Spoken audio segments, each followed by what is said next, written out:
I'm so happy to be with you today and get to talk about a topic that is so close to my heart and in my professional and personal life, and that's happiness and purpose. Because of my work, I'm always asked what are the easiest ways to become happier and what are the tips. Everybody wants 5 tips to become happier, 5, 6 tips. And really, there are two main points that are very important here. One is to understand what we mean by happiness in a scientific sense, that it's much more than pleasure. It is about relationships, physical well being, finding engagement in life, achievement, and of course, meaning and purpose. And the other point that I want to make is that it requires effort. So, happiness is hard work. It's a process, it's something that we need to engage in every day. And through repetition and reminders and rituals, we're able to create a practice that elevates our sense of well being and creates what we call sustainable happiness. A key point of sustainable happiness, a key element, is meaning and purpose. Um, this is something that we have all heard.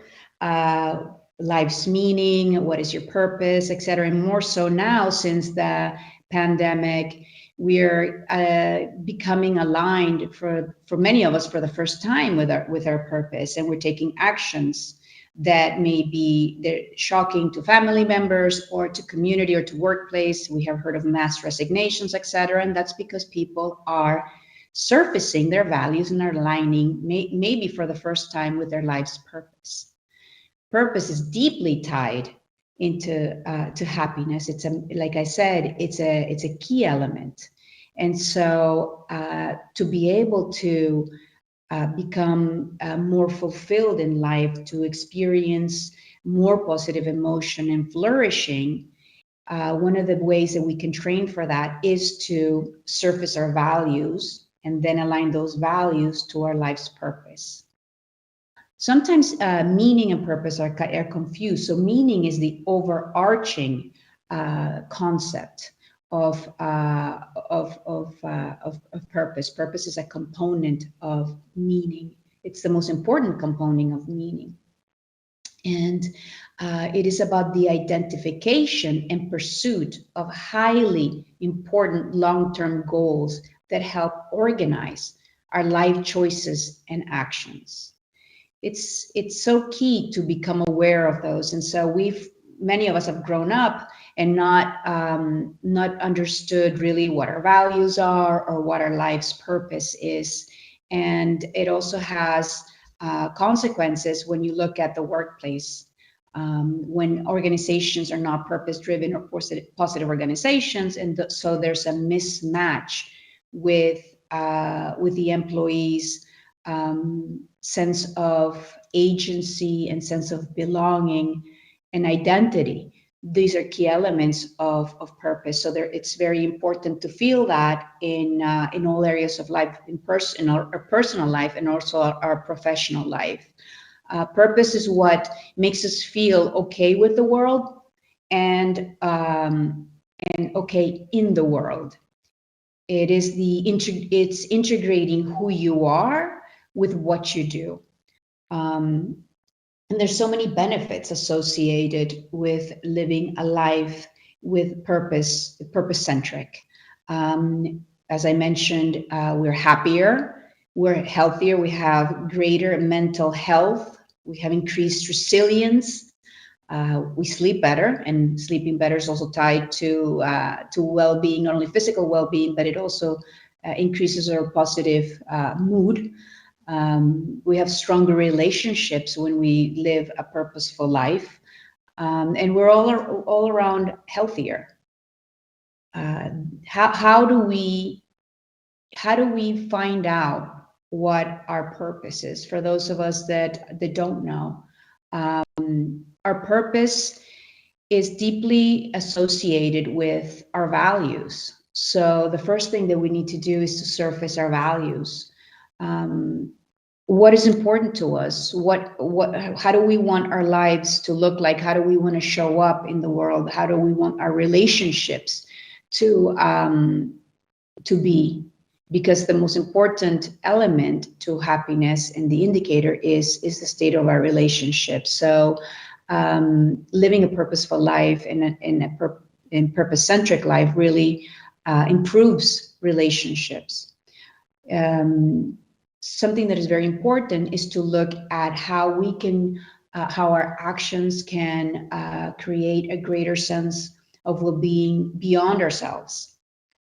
Research shows that altruism increases our happiness and, of course, our relationships, because we are social beings. So as our relationships get better, as we do things for other people, we become happier. We're actually hardwired. Our brains are hardwired to experience a greater positive emotion when we're doing things for other people, when we're giving, when we are acting with compassion and empathy. And that's why one of the actions that many people who live a purposeful life engage in is volunteering. There are incredible benefits around that. And so, like I mentioned, purpose, your life's purpose can be something that is a personal goal or a personal in nature, and can be a social calling, or it could even be your profession.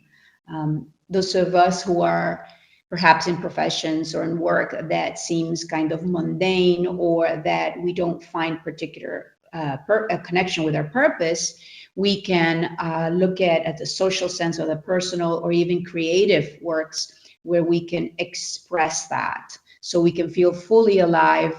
And actually, one of the important elements to consider with purpose is that it's really the pursuit of this noble goal. It's not necessarily the attainment. Sometimes these goals are unattainable, but it is actually the pursuit that makes us feel more connected with ourselves and with those around us, and to expand this sense of belonging and our identity. Our identity is really aligned to our sense of life purpose. Now, it's important to note that when we talk about meaning in life, it's really that's an individual concept. So what is the meaning in your personal life, not overarching meaning in life altogether, like why are we, why is the world here, and why are people alive, etc. That's a deeper philosophical point, but it's really about individualizing it, and what is really your place and our place in our lives, and how we can take action to align those values in our lives in a practical sense, because we have to take thought into practice. Otherwise, it doesn't really work. And the exciting thing about this is that this is an element that you could work at, that you can train for, that you can invest time and energy in your daily life. And so in doing so, you become happier over time, and less unhappy when difficult things happen and challenges. We know that from everything with experience with the pandemic, how important building resilience is, and always keeping in mind that one of the very important elements to happiness also happens to be to embrace all of emotions, so even the negative ones. And so investing in purpose is like having a guidepost, a lighthouse, a very secure base to rely upon when we are feeling challenged, because we feel alignment and congruence, mental congruence in the actions we take by connecting with our life's purpose. For those that don't really know what their purpose in life is, there are a couple of things that are exercises that you can do. For example, number one is ask yourself, what is my superpower? What am I really good at? What are my strengths? And how can I bring those strengths to do good in the world, to create something bigger than myself? and really use my strengths around that. Another one is, what are my values and my beliefs, and are my actions and my thoughts aligned with those? When you're in misalignment, it's very difficult to feel well, and obviously your happiness suffers. Another point that you can ask yourself is, what would you do for free? When are you in flow? Meaning, when is the challenge that you're undergoing in an activity matching perfectly with your ability to do it? And so you're completely in flow. You're in the moment. You're not thinking about anything else, and you have this loss of sense of time. When are the moments that you felt like that? When have you been the happiest in your life? What are the happiest moments? Can you find a theme that can connect that? And what would somebody that you trust, or somebody that you care for and cares for you, what would they say you were meant to do? Sometimes we can't identify our strengths, and we have blind spots because of the narratives we tell ourselves. And so it's helpful to go to someone that knows us and help us kind of create this puzzle. It's really suggested to take the time to raise this awareness and reflect. And a great way to do that is to look at these points that I just shared with you and journal on them. If you can journal every day or every other day, it's a great way to start to look at and find the different connections that really bring purpose and meaning in your life. To do this in a way that you do it at a certain time every day helps, because again, because of the component of ritual and repetition that I shared with you in the beginning, and because the relationship between purpose and happiness is really rooted in biology, because of our social nature, like I explained before. We feel good when we do good, and we feel really connected when we have a sense of purpose beyond ourselves. On a personal note, for me, I deeply connected with my life's purpose after personal tragedy in our lives, and the way that I found happiness again was really through purpose and meaning. It was something that I could do something about. I couldn't do anything about the event that had occurred, but I chose to find purpose and meaning in what happened and what I wanted to create beyond that. And so my life's purpose is to be able to bring the awareness of the science and the evidence behind happiness and well-being to the largest public and audience possible, for people to understand how to engage with their lives in a way that we can maximize not only our experience, but the experience of others, how we can go from a me culture to a we culture. And so that's the work that we do with the World Happiness Summit.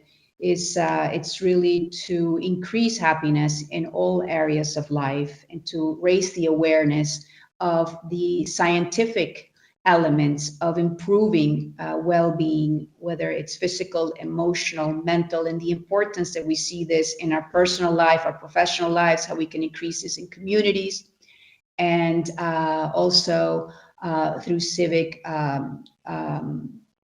and government policies.